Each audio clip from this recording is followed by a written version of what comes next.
2, 3, 4, 5. I'm RJ from morningliberty.com. There's a few things I thought I would share with you.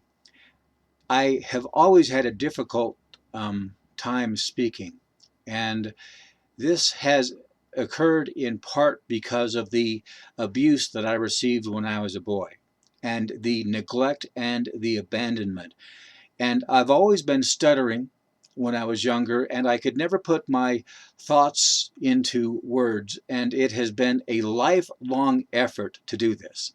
And so I apologize for my weakness.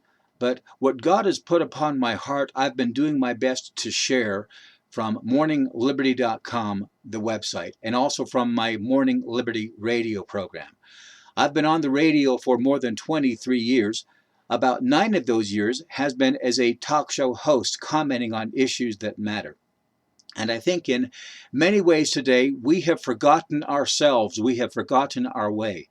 And God has put upon my heart a few things. And I think these days, the religions have left us. We haven't left our faith.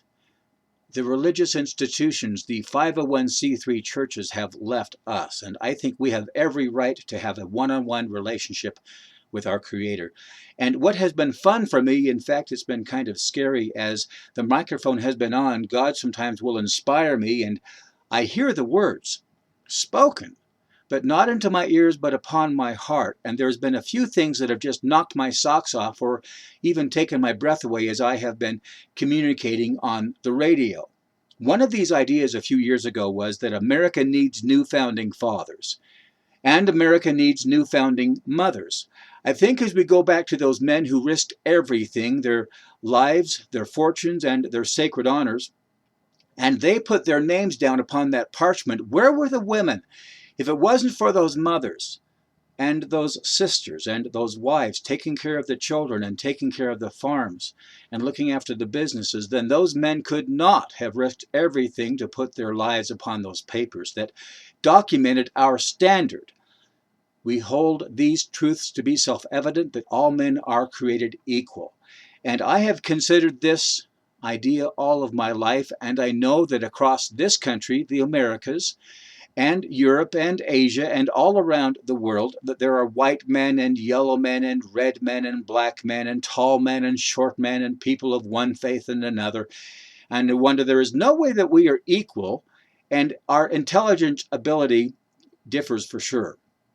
But I think that we have a similarity in our ability or potential, okay? Our potential is what we are equal in. In America, that is the standard. We should have the same opportunity. That is the key word, opportunity. But I think that there's a few ways that were laid down, a few ideas, a few principles that have me concerned. The idea is that among our freedoms that we have life, liberty, and a pursuit of happiness. This idea of pursuit, does this suggest that you and I can pursue and pursue and pursue and yet never be happy?